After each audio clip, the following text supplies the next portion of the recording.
Scott, I'm not sure your audio's working.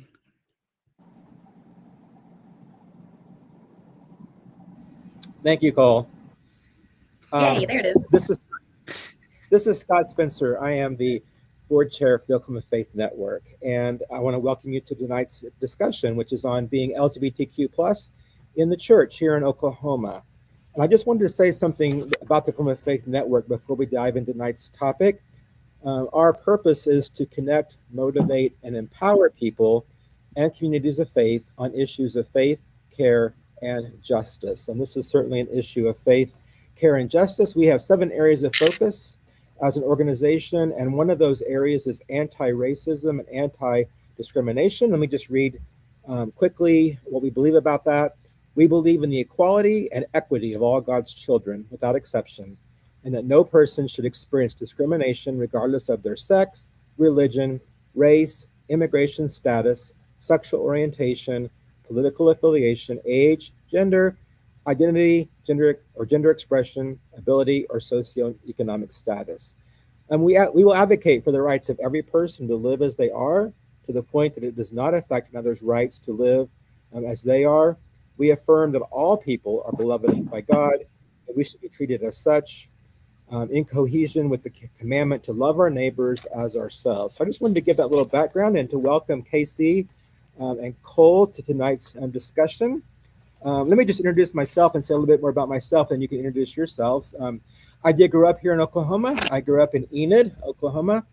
Went to school at Oklahoma State University and felt called to be a pastor. I spent 4 years in Kentucky and came back to Oklahoma, where I've been serving churches and also college ministry since 1995, primarily as United Methodist, now as United Church of Christ.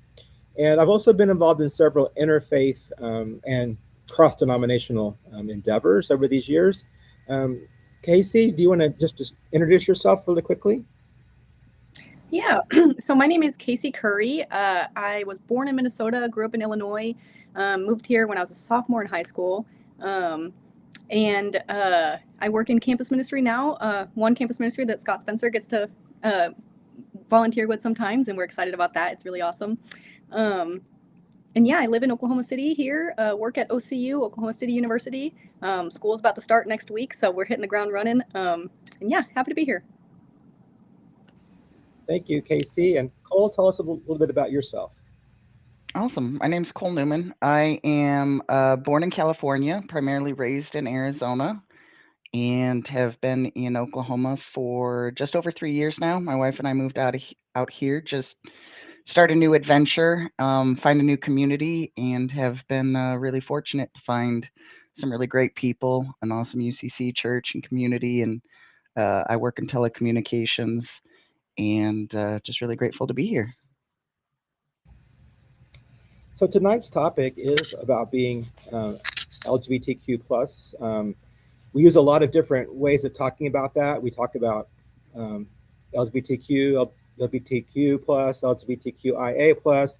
Here in Oklahoma, we talk about 2S or two-spirit LGBTQ plus. And so I may use the word queer. I don't mean to do that in any kind of derogatory manner. I think that's a sort of an all-encompassing term to include everyone that might identify as LGBTQ plus. So if I say that, and if it offends you, let me know. I won't say it. If it doesn't, I may say that occasionally. And as I ask these questions, feel free to tell us as little or as much as you want. If you want to pass, that's fine. Just say pass. This is obviously can be a sensitive topic, and I just want to say thank you for being a part of this. And my first question, and Cole, why don't I begin with you? Did you grow up in a church or a Christian community? If so, was that community supportive of who you are, or was it not supportive? What was that like for you if you happened to grow up in a church or a Christian community? Yeah, so I did. My family raised me and my 5 siblings in the Lutheran Church. I knew from a pretty young age that I was not what the word I used felt normal. I was different than anyone else. I didn't feel that I fit in my body. I didn't feel that I had the same emotions and way of life that those around me did. Um, I did not have a lot of exposure to the queer community, the LGBTQ community, and so I really didn't know what was going on inside me. I just knew I was different. As I started getting older, I started recognizing that. But there were, several things that was said in my upraising at the church of, man marries a woman. And it just was really the way those things were said really scared me that I had no opportunity to start expressing it as I started figuring out who I was. And I was really involved with the music community at the church, and was very close with the music director. And when he got of an elder age, he retired, and they brought someone else in, and I started working with him closely. And one day I showed up, and he was no longer there, and the formal announcement was he decided to step away. The unofficial announcement was he was found out to be gay, and they had decided that he did not have a place in the church, which obviously scared me even more into the closet of I really can't say anything. So when I turned 18, I decided that at that time religion was not for me. I needed to be who I was. And so it wasn't until my early 30s that I realized I needed some sort of spiritual community. And so went around trying to find a church that really encompassed anyone was welcome, anyone could be there, you had a community. Found a lot of churches that said that. And as I started being more involved in their community, really didn't feel that experience or that presence. And then after a lot of failed church experiences, walked into a UCC church, and they started their service off, no matter where you are, you're welcome here. And I sort of nod my head, go, yeah, I've heard that. I've been told that many a times. We'll see if this is different.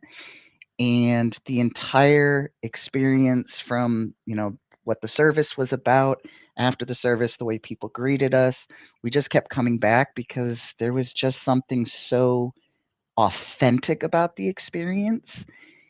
And I immediately didn't feel like, okay, I need this spiritual community, but do I have to keep my identity separate from that? Or can I have an opportunity to have that all at once? And so here, 8 years later, was really fortunate when we moved to Oklahoma to find several UCC churches that had that same experience and have just really embraced those communities, um, and truly has given me an experience that I feel I can have everything that I want from spiritual foundation to a religious foundation to a identity, and have all of that rolled up in one, and not have to live in a compartmentalized life, which I think is really cool. So thanks for the question, Scott.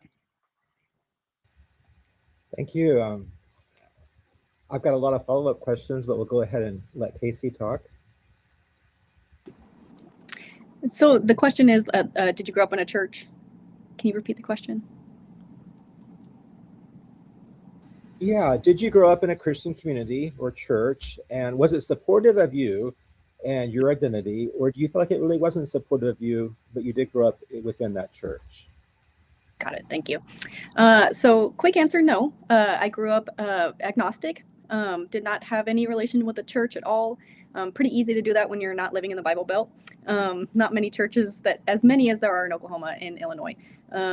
So it just wasn't a big part of our life growing up. And so when I moved here at 16 years old, you're a sophomore in high school. I went to Owasso High School, and that's a huge high school. Pretty hard to kind of get yourself into the community there. So I said, okay, I'm going to have to get creative and find a way to make friends, because pretty hard to do that when you're a transplant from a different state. And so I used my powers of deduction and noticed that a lot of people went to church down in Oklahoma.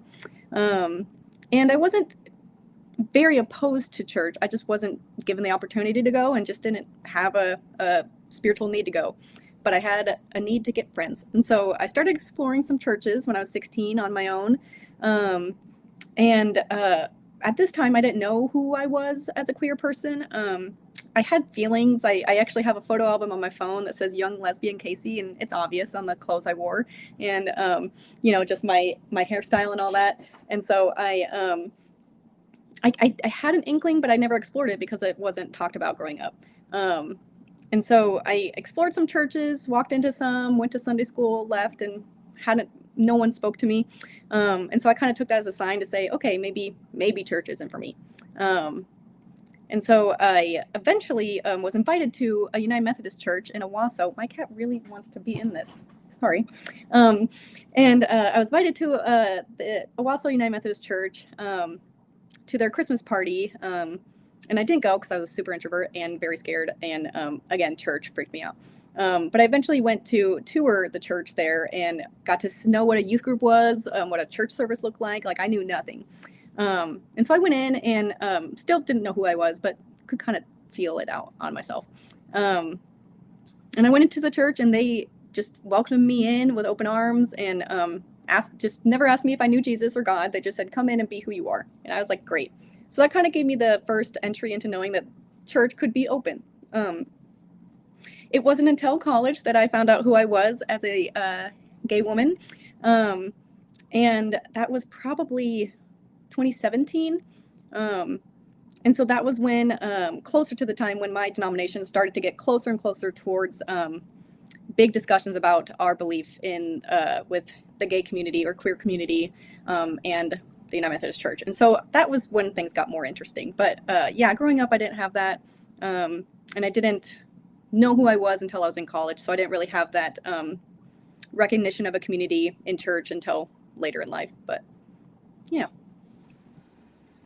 Thank you for sharing.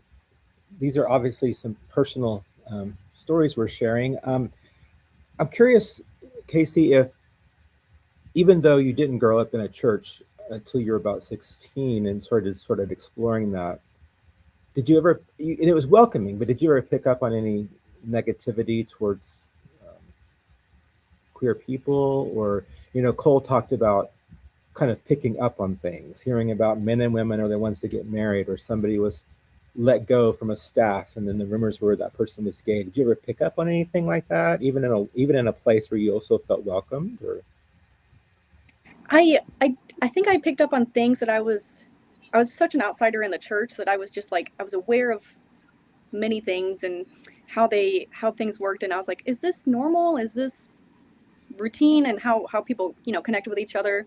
There wasn't anyone on staff that I knew of that were let go for that reason or anything, but there were more progressive people there, clergy and lay people who eventually just started leaving and trickling away.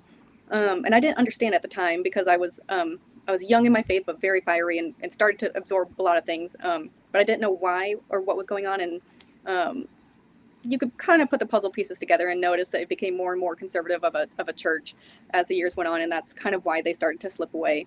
And then, but again, like it wasn't talked about a lot, but I guess there was some in my youth group. I would talk about it with my youth, but when we were at youth, we wouldn't talk about things more creatively. And I think that was because they knew the adults kind of weren't on board with that kind of conversation. So, but yeah, kind of radars went off a little bit, but I didn't know why, and I couldn't connect it because I didn't know that I was part of that community. So I didn't know what I was picking up, but I knew that there was some radars going off that were like, something's weird here. But in the end, I felt extreme love the whole time I was there, and all that. Yeah, and the flip side of that question, of course, is, was there anything said or done that made you think, oh, gay people are welcome and accepted and affirmed here? Any indications of that? Yeah, not at that church specifically, but at churches I'm at now, definitely. And it's a whole different time now, but 10 years ago versus now. But yeah, I don't recall feeling that. Yeah, and so you moved here, you said 2017, is that right? Mm-hmm. That would have been 2 years after marriage equality. We had marriage equality first in Oklahoma, believe it or not, before the nation So that would be right after that. I'm curious, when you moved to Oklahoma, were you aware of like politics and like red states versus blue states? Did you move here thinking, oh, I'm going to Oklahoma, that's going to be better than Illinois, worse than Illinois? How'd you feel about that? Oh, yes, yes, yes. Me and my dad are very politically involved, and we are very opposite people. So when we were first moving, it was torn between Oklahoma and Colorado, and I had a preference, and I did not win that preference.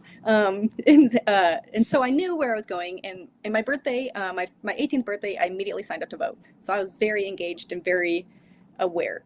Um, and so I knew what was happening, but I was entering college whenever um, marriage equality passed. And that was, I went to a liberal arts university, so I was in an echo chamber in that way, and everyone, was fired up in 2016, 2017. But yeah, I guess when we moved, I got 2013 now that I think about it. Um, but my family was quiet about politics until we moved here, and then things were louder. So I I know most of my family is more conservative, but they let me be open minded and be my own path as a progressive. Um, but they certainly have a harder time hearing some of my thoughts for sure. Um, Yeah. And Cole, you mentioned Lutheran. You don't have to be specific, but were you growing up like in a more conservative Lutheran denomination? Because there's more than one, of course, Lutheran denomination, just like there's more than one Methodist denomination. Were you in a more conservative stream of Lutheranism? Okay. I was. Now that I do some research and kind of look back in my mind, growing up, there were just buckets I saw it as is like Lutheran. There's only one Lutheran church. Mhm, There's only one Methodist church. mhm, And so obviously since I've grown and I've started looking into different religions, realizing that my experience is not towards all Lutheran churches. I've witnessed opportunities. So for my job, I travel a lot. And sometimes I don't have the opportunity to come home on the weekends. And one of the things that I really enjoy on my weekends is going to church on Sunday and being part of that community.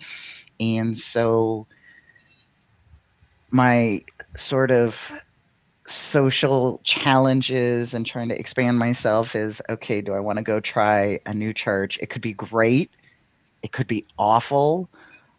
mhm, And there's two ways that I could look at it of, hey, I might have an amazing experience that I wouldn't get otherwise, or I won't have such a positive experience, but it will make me cherish what I have even more to mhm, know where things are in that way.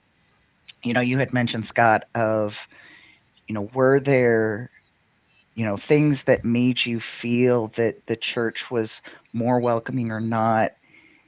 A lot of churches that I've gone to, they have made me feel welcome as a queer person. Um, they claim they are very open. You look at the congregation and you see more diversity than I've seen in the past.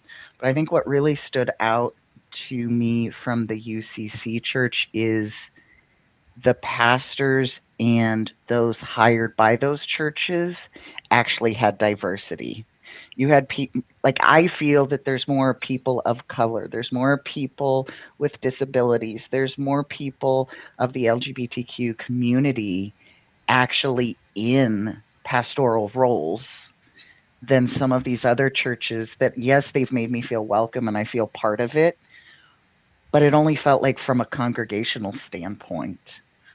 And I think that really stood out to me and my wife of why we really felt connected to the UCC church, because you could have a pastor standing in front of you that you could relate to more than just on a spiritual or a religious, standpoint of um, just have a deeper connection in that sense. And that's really stood out to me is there's more than just we're open to everyone, but we actually will bring you even closer in and really include everyone. And I think it allows the church to have different opportunities that I just don't feel, a straight heterosexual person is able to really embrace and bring that in if there's not someone there who's really lived that life and knows what those struggles are or what that needs to be focused on.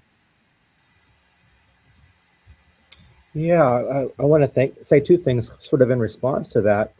One, I was with a youth group on what we call a service learning trip, what we might have called a mission trip in the past. And there were three young people that were the staff people that were helping us. We were in a different community, and these three people were all from different communities, although one of them was on staff there at the church we were staying at. As I got to know this person and sort of looked them up on social media, like we do today, um, their denomination in June had lifted up the queer pastors that were known in that denomination. Like, hey, here's 20 pictures of queer clergy in our denomination. And I was literally stunned because I think I'm now in a denomination that I feel like is very progressive. And I just saw that and I was like, it never occurred to me to kind of like quote unquote advertise that way. And they were just proudly saying, here are the queer clergy we want to celebrate during Pride Month. And I thought, boy, this was not my experience growing up, certainly. Um, and I wanted to ask both of you, there's not a church that doesn't say we're welcoming of everybody. Being welcoming of everybody can be a slogan of every single church around the world. Um, so what does it mean to you to hear a church say everyone is welcome in our church? What does that mean to you? Either one of you that wants to go first.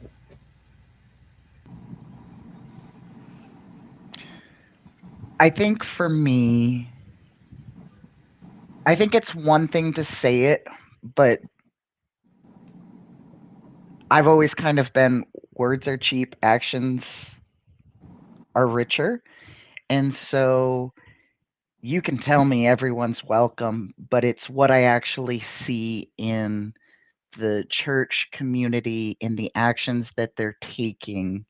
And so, I experienced that when I decided in my 30s I wanted to find a community and grow my spirituality and start seeing what was out there. And plenty of churches, come as you are. Several of the churches even had pride flags.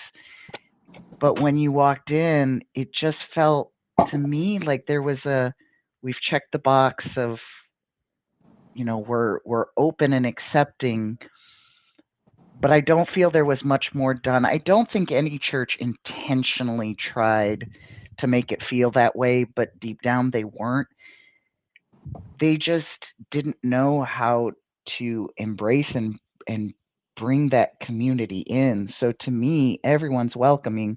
Well, I look at a lot of the UCC churches in Oklahoma City and in Tulsa, and when they're doing, they're fighting for justice, they're, you know, the marches, the churches are present. For the rallies, the churches are present. The churches have food drives. I mean, they're supporting every type of age group, every type of economic status, every type of person. That to me is we are really welcoming of everyone. And that goes a big way of being able to open the doors and have every style and walk of life and make someone feel welcome there.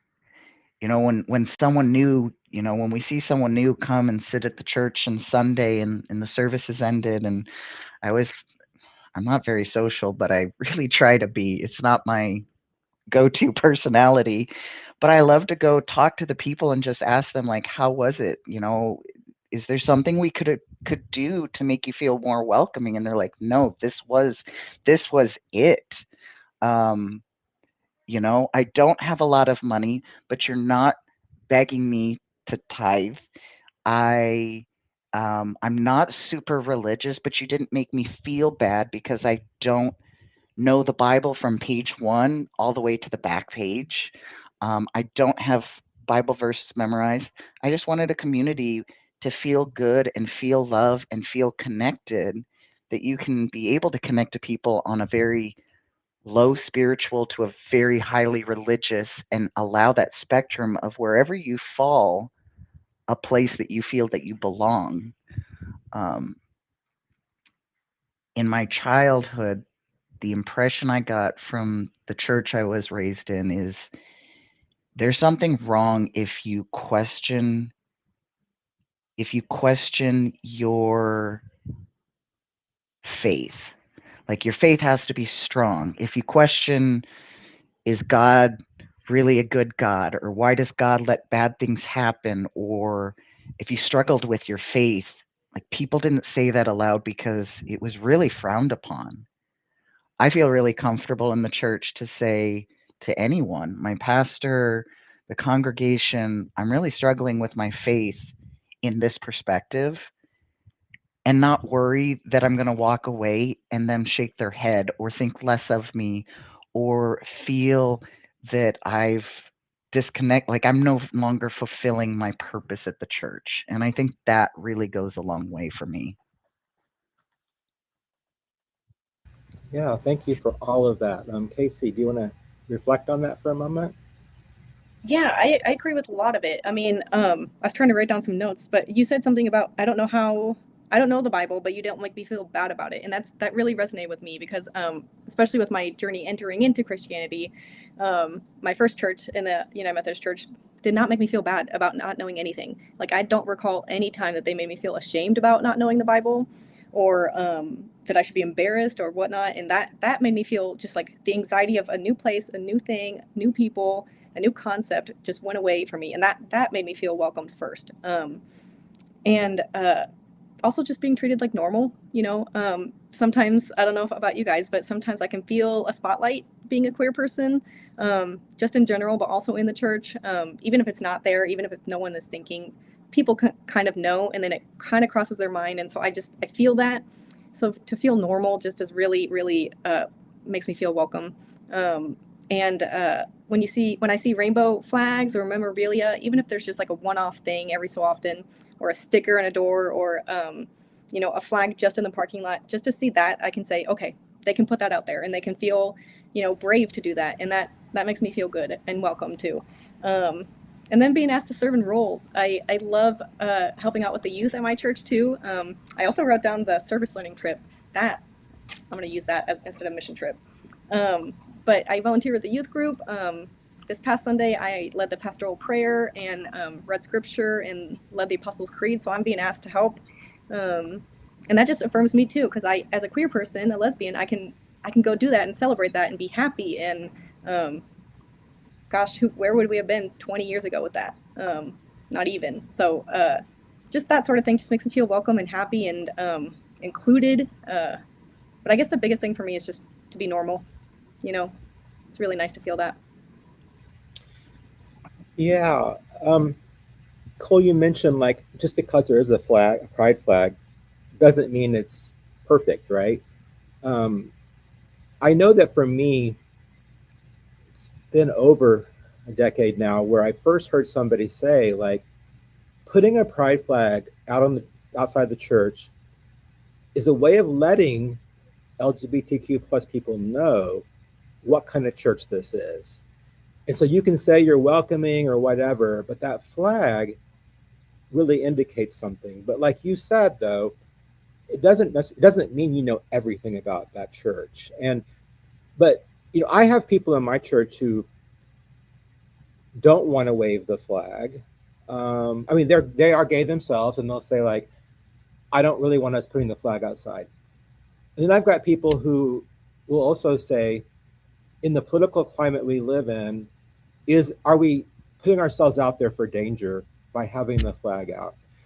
We always have the flag out during Pride, and it ends up staying up until it falls apart, or I take it down. But sometimes the flags have gone missing. One time we had somebody come in at the very end of a service and had one of our flags in their hand, and they said, "Yeah, my boyfriend tore this down, and I wanted to give it back." And I sort of started questioning them just to figure out what was really going on.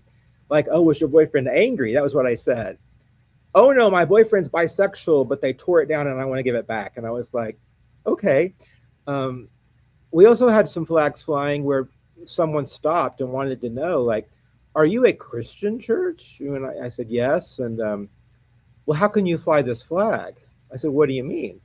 Well, you're supporting something that's goes against God, that's sinful. Mm. And I actually said to this person, well, let's have coffee and we'll sit down and talk about this. And a colleague of mine said, I would have said, I have many gay friends, and this is a made up decision in my mind, and I don't have time to talk to you about this. So we all respond differently, and probably at different times in our life, and also if we haven't had coffee yet. Um, Mm. so it's interesting because I do think it's important sometimes that we have that flag to identify that this really shows that we are for you and not trying to draw you in and then change you, right? Because there's a large mega church right here in Oklahoma, and it's many people go to that church, some of whom are gay and some of whom want to get married, who actually go to those leaders and say, hey, my partner and I want to get married. And then they're shocked when that church will not marry them. But the church will say, you are welcome here. And so it's always shocking to them when they find out that welcome has a lot of conditions tied to it. Um, so it's interesting. Because I was going to ask also, we have all found, affirming, welcoming, good churches that we feel good in and that we are serving in and that we're given leadership and all that. But does the larger Christianity out there, even in Oklahoma, how does that affect us? When we go into our workplaces or when we go even to the grocery store or whatnot, how does it affect us that maybe the majority of Oklahomans don't share the same brand of Christianity that we have found? Well, I think it's a constant, awareness that we have. I'm always aware that I don't want to use the word fighting, but we're butting heads against each other, and we're the same belief that our God saved us, and that we have eternal life with Him. But yet we're doing it in very different ways, and it always baffles me. I think about how I guess the bigger they, how do they hear the greatest commandment, and how can they rationalize that down to a T in the way that Jesus would? Um, and so it is a very what's the word? It's very interesting to watch. Things play out in real time. Maybe I'm an optimist, but I do believe that we have more alike than we think we do.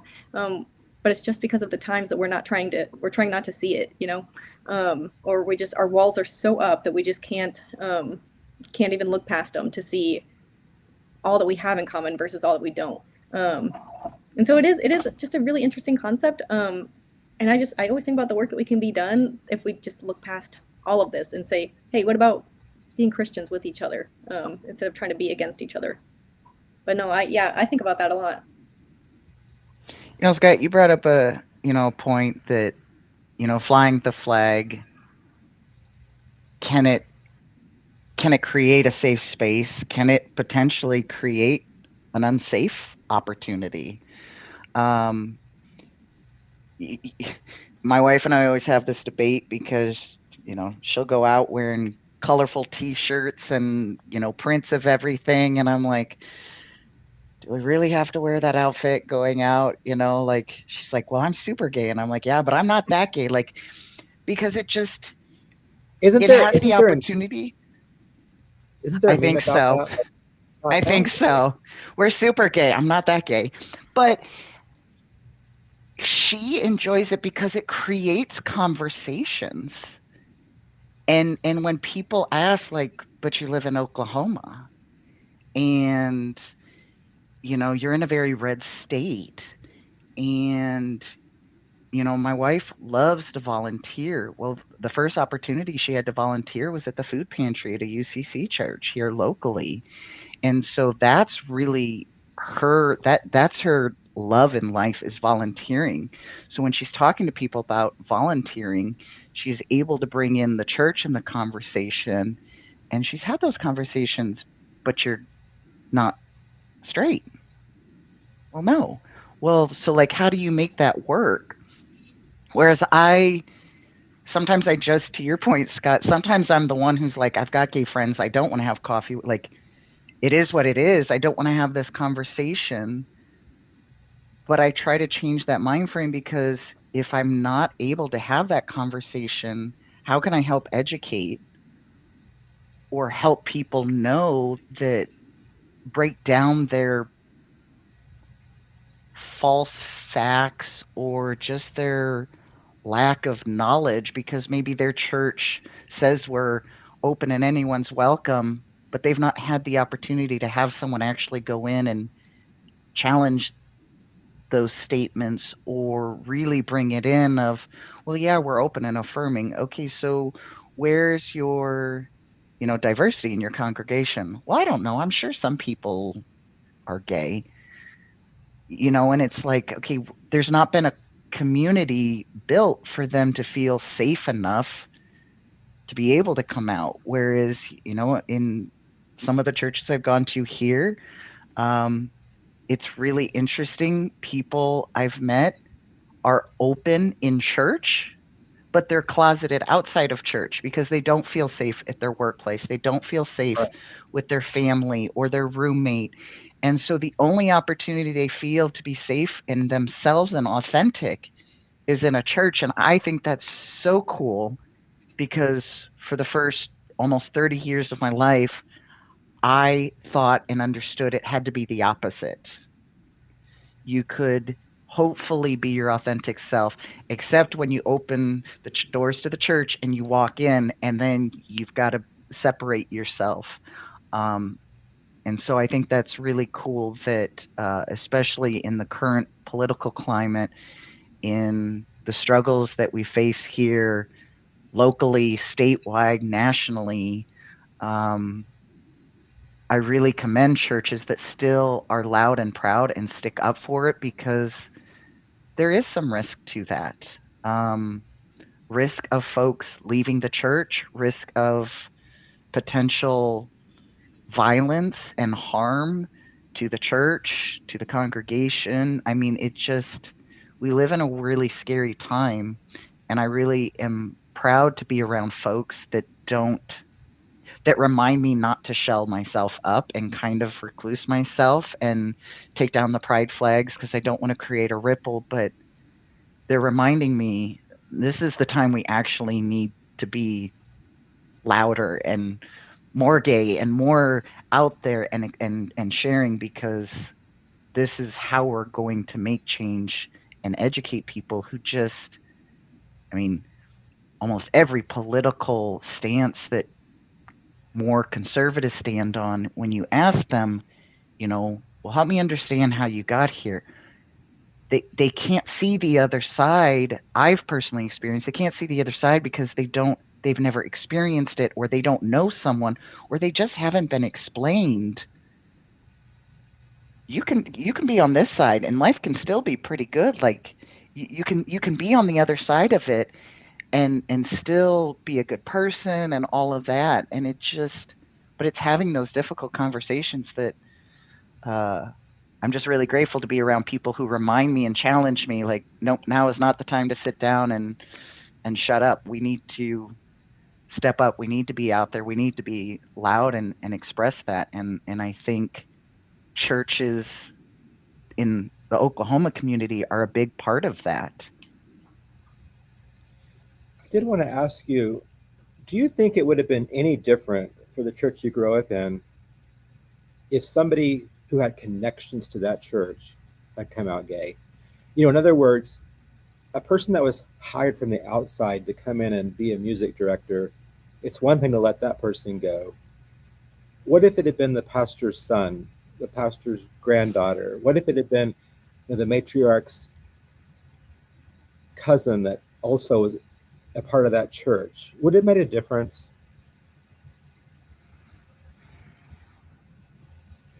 I don't know if it would or wouldn't. I think it would certainly have made me feel less alone because it really gave me an experience that I just really felt, okay, I'm sitting in a church with 200 people.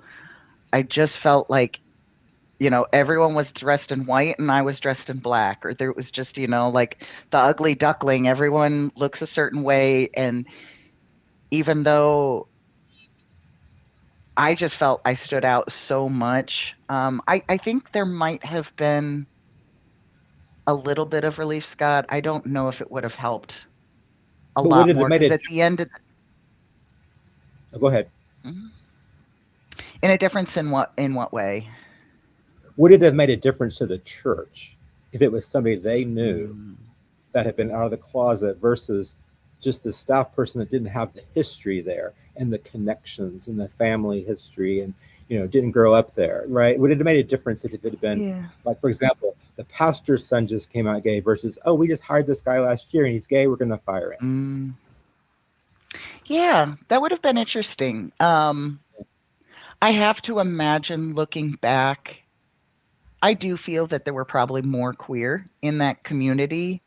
I just feel that they were probably in a similar box like me of, being young and confused and not knowing really what to do, or possibly older.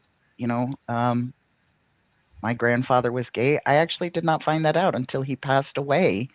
Um, and I wish I found out sooner because I would have loved to have that conversation of when you went to church, you presented as a straight male. And do you think you could have had that influence for the younger generations or either even your equal peers if you had had that opportunity to be more of your authentic self in the church? Mm-hmm. Yeah. Well, Casey, things have changed in the United Methodist Church. How is it different in 2026 from 2015? Well, yeah, you know good and well, Scott. It is very different over here. So when I first entered the United Methodist Church, I didn't know much of what was going on. Just at least polity wise and denominationally, I was still trying to get to know the Bible. So I didn't. It took some time for me to understand what was going on. Um, until I went to Oklahoma City University to major in religion. And then I became a super nerd and got involved or divested myself into all the studies because I heard of this case happening with Bishop Oliveto over in the Mountain Sky Conference. She is a lesbian bishop who was just elected bishop at the time. So there was a court case against her, and I was very intrigued about this because I was like, a church can sue, and what's about a bishop?" And so I was just very interested, and that's when I started to get to know what was going on because this was leading up to 2019, which we had a special called General Conference where our whole congregational body got together in 2019, February, very familiar for a lot of us. And it was just 3 days of what do we do about this gay issue. And it was hard. Scott, I think you were there. Yeah. And we have a picture in our campus newspaper together of us together with our bishop as an Oklahoma delegation after the traditional plan had passed, I believe, or the one church plan had not passed. So things were looking grim. And on the second night, the traditional plan had passed, and we as a denominational body had voted to reinforce restrictions against LGBTQ clergy, and it was the quietest I've ever heard any place. Um, you could just see everyone kind of just hold their breath and say, "Wow, that happened." And it felt like when I left that space, it just felt like a daze. It felt like a weird just storm, and just it took a lot of time to just process all of that. For me, it felt like a shock. I did not see any of that coming, and so our denomination kind of went dark. It felt like for a bit. We had to figure out what was going on post that traditional plan passing. And so I was present there with OCU, our Wimberley School of Religion. We went as a group, and we came back and we kind of decompressed all of that because we had very different views in the Wimberley School of Religion. We had some who were more progressive and some who were more conservative on that. And so we had to think about how do we come together as a school and continue to learn together while, having our denomination go through this theological divorce, it felt like. And it was hard. It was really hard, especially for young college students. We graduated, and some of us don't talk anymore because of that. And still, some residue that you're picking up on. And but then we had a whole, maybe 2 years of our denomination going through a disaffiliation season for what began as this, as the reasoning, and kind of slowly became other issues such as property and things like that. But that was also a pretty stormy season. Scott Mosaic went up for a vote, and that was really, really, I mean, that was one that just felt like 2019 again, just saying this, okay. But I think a lot of us said we want them to feel they can celebrate and be who they are and blossom. And so that was one that we were saying yes, truly from our hearts, because of the voting in favor of letting them go to the United Church of Christ. And now they're blossoming, blooming, and it's so great. But all churches were hard to let go, but it felt like a season of drama again. And the spotlight felt like it was on me, and I was like, what is going on? Is this because of the queer community, and why, so that season just finished up, maybe 2 years ago now, because in 2024, the General Conference got back together as a body in North Carolina and voted, I think, 97% to become an affirming almost denomination. We are pretty neutral now. We have no restrictions to LGBTQ clergy. If you are part of the community, you can get ordained, you can get married, you can marry as a ordained person, and so we are a very different body now, and it's like we're seeds being planted and being reborn, and it's exciting to watch. And I have the distinct honor of going to our bishops are hosting a leadership gathering in Canada this October, and my bishop nominated me to go as a representative for our conference, and so I am going as one, as a young adult representative, but also she sees the work in me and what I've done, and I just have the high honor to go as a layperson for my conference, and I secretly kind of want to hope that my identity has a part in it, and that the denomination kind of wants to go forward in becoming more and more inclusive. They're kind of slow. They're taking baby steps, but to me that's okay, because they're trying. Like you said, it's scary to be out there and to be supportive. You could get your flags taken out. You could have church. Your church could get hit. So you have to be careful, and I respect that.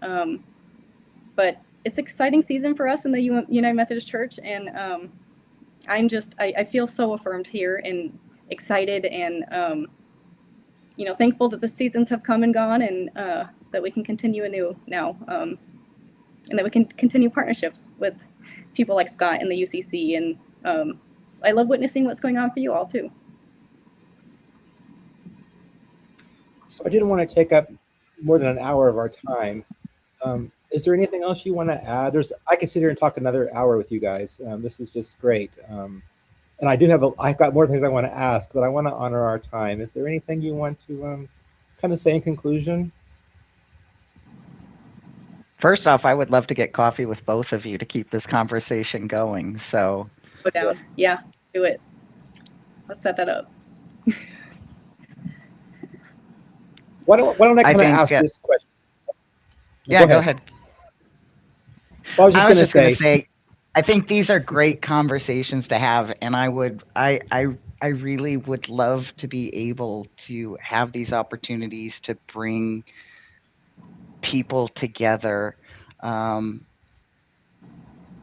I really have found with the churches that I've experienced in Oklahoma City is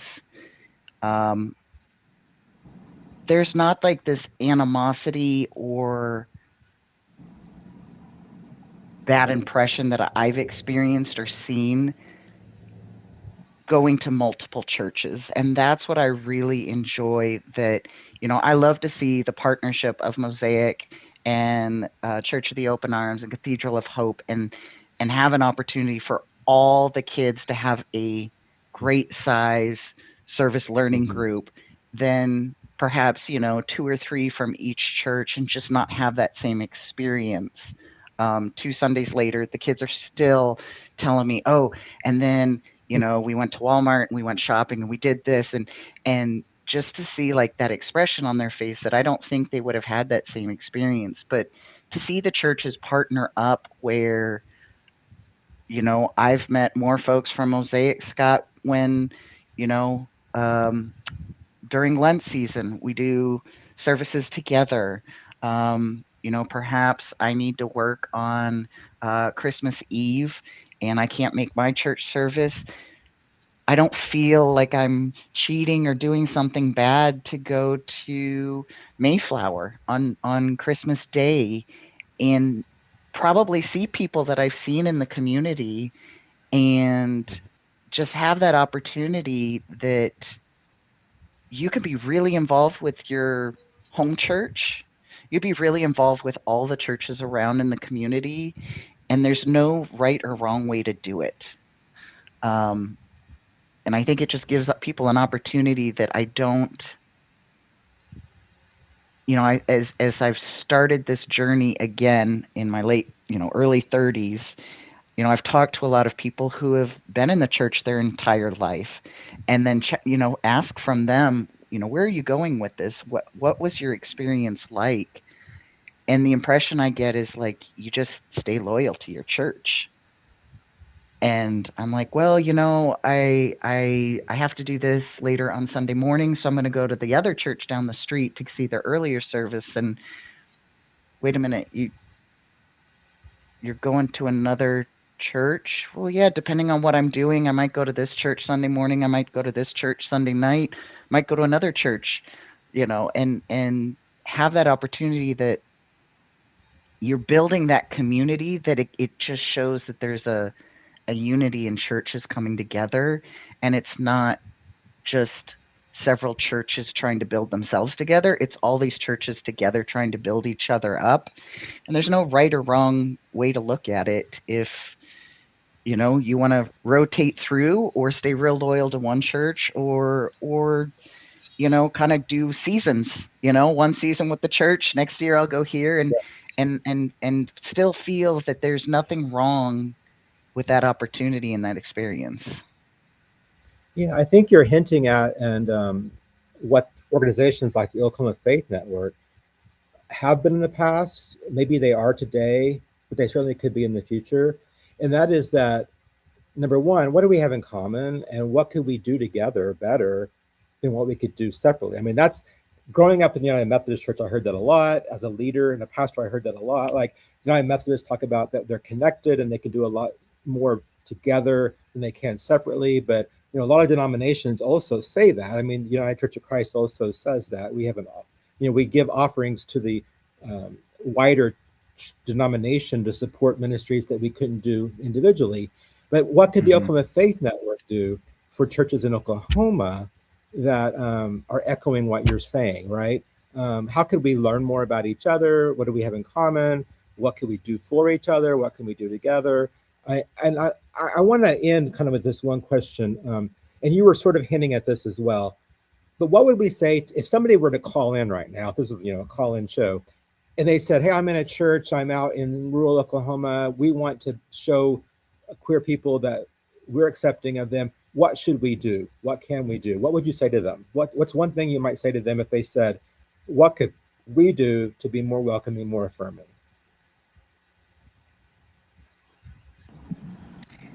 I would say, I love passing a church sign that says "You are welcome here." It's better to say that than to not. And for such a small town, I want them to be safe too. But maybe one little flag or something in a window, because you don't know much until you can see the outside. We do judge books by their covers sometimes, and so you have to kind of see the outside to know if you want to go inside. And I think that's one way you can do it, and also just be present outside. I like to go around buildings or new places that I see people hanging out at, and then when we come in, treat us like normal, like I said, and just don't make us feel like the oddball or the ugly duckling, or just welcome us in like you would your own. It's something you don't have to overthink, really. At least for me, I think. This isn't our special prayer project. We want to pray for this person because they need to get their life together, right? Because we don't approve of them, right? You can read the scripture and worship just as easily as this other kid could read the scripture and worship. So why not ask you as well, right? Exactly.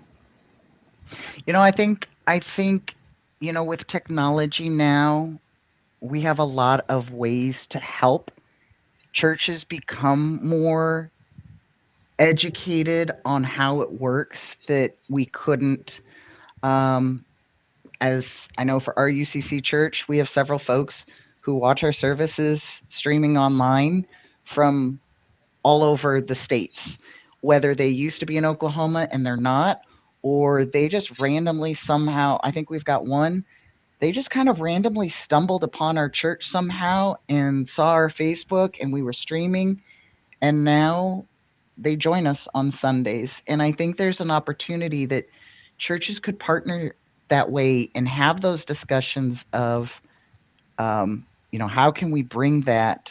What are other churches doing to bring that experience? Obviously, every church doesn't always have the opportunity of having, someone on staff who may be queer or people in the congregation. And I think, that's a difficult, topic for me to be able to answer clearly, Scott, of what can churches do to make you feel more welcome, um, other than, making sure they're doing their best of not just saying the right things, that we're open and welcoming, but just doing them too. And as long as those messages aren't, uh, you know, man or woman only, this is only right, and throwing scripture into the congregation as if it's a scary, it's black or white, and you must, take the Bible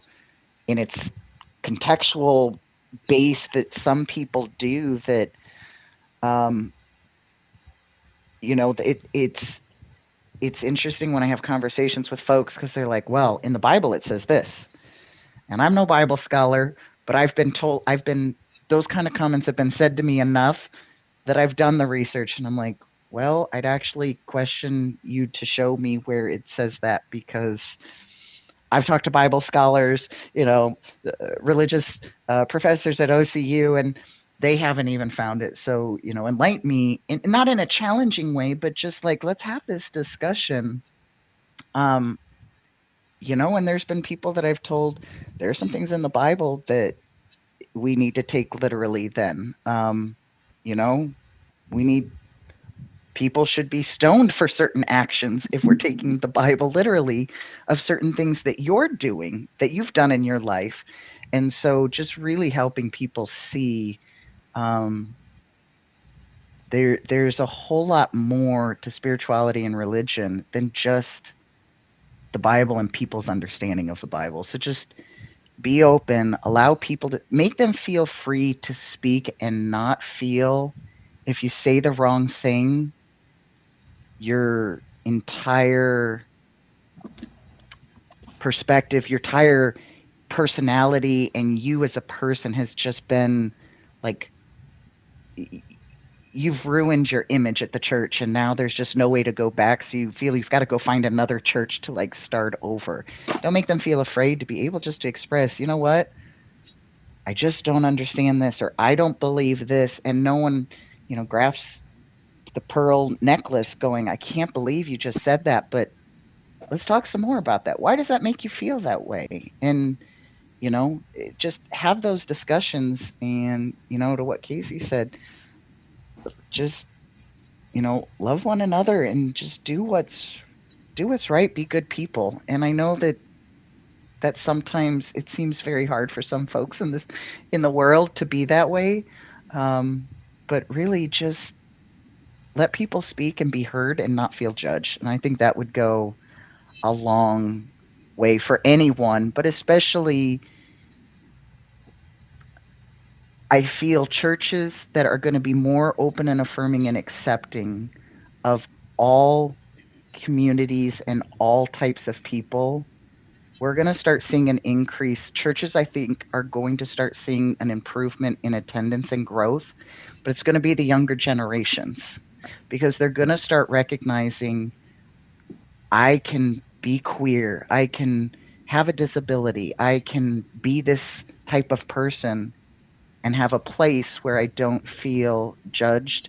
And it's a safe place. I think that's what we all really want is a safe place to be and feel loved and welcome and not ashamed of who we are or what our beliefs are. Yeah, two things I want to say, and then we're going to wrap it up. But I think a lot of churches have a culture, and a lot of Christians have a culture where they have such a strong belief about what's truth and what's not truth, and what's right and what's wrong, that if you come in and you're a new person and you express something that is just not accepted as truth in that community, they are so quick to want to shut you down, to let you know that is not acceptable in this community, right?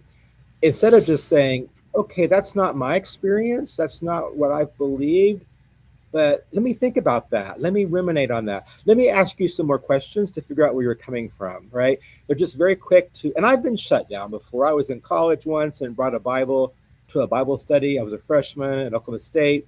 And the leader, who was also a student, took the Bible out of my hands because, in his views, I had the wrong kind of Bible. He didn't offer an explanation.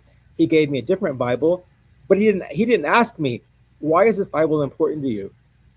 He knew nothing about who gave me that Bible, how long I had been reading it, the highlighting I'd done in it. He knew nothing. All he knew was I was using the wrong kind of Bible. And I've thought about that a lot throughout my life, about how quickly sometimes we want to shut people down. And sometimes we're threatened. We're threatened by new stuff that we until now haven't considered to be truth, right? And the Bible was one of those questions I was going to ask us, like, what role does the Bible play in our lives as Christians who are queer? But that's a whole other topic, and that we could talk all night about that. But that's an important topic. But this has been extremely helpful and good stuff. I just want to thank you, Casey and Cole, for being willing to come on to this live event that has been streaming and to sort of be vulnerable together with me. Thank you so much. And maybe we can have more of these conversations in the future.